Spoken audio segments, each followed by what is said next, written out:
Hello అందరికీ. నాకు నిన్నైతే ఒక క్లయింట్ కాల్ చేసి, "అక్క రేపు నేను హెన్నాకి వస్తున్నాను. మీరు కొంచెం ప్రిపేర్ చేసి పెట్టుకోరా" అని అయితే కాల్ చేశారు. నేనైతే హెన్నాని ఈ విధంగా ప్రిపేర్ చేస్తానండి. దానికోసం అయితే నేను మిక్సీ జార్‌లో కొన్ని గుంటగరగరాకు, ఎండిపోయిన గుంటగరగరాకు అయితే వేసుకున్నాను. దాంతో పాటు ఎండిపోయిన మందారాకులను కూడా వేసుకున్నాను. ఇవన్నీ మంచి ప్రోటీన్ అండి హెయిర్‌కి. వాటితో పాటు ఒక టేబుల్ స్పూన్ ఫ్లెక్స్ సీడ్స్ని కూడా యాడ్ చేసుకున్నాను.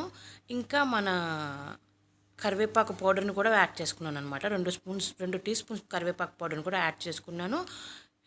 డికాషన్, టీ డికాషన్ అయినా సరే, కాఫీ డికాషన్ అయినా పర్లేదు. రెండిట్లో ఏదైనా ఒకదాన్ని అయితే యాడ్ చేసుకోవాలి. ఇంకా వాటితో పాటు మన బీట్రూట్ జ్యూస్ని అయితే యాడ్ చేసుకున్నాను.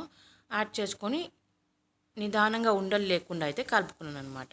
ఎప్పుడు కూడా మనము హెన్నాని ముందుగానే పలచగా కలిపేసుకోవద్దండి. కొంచెం థిక్ పేస్ట్ లాగానే ఉంచుకోవాలి. ఆ తర్వాత అది నానిన తర్వాత నెక్స్ట్ డే కదా మనం అప్లై చేసుకునేది. అప్పుడు మనకు కావాల్సిన కన్సిస్టెన్సీలో కలుపుకోవాలన్నమాట దాన్ని. ఈ విధంగా అయితే నేను హెన్నాని అయితే ప్రిపేర్ చేసేసుకుంటున్నాను. మీకు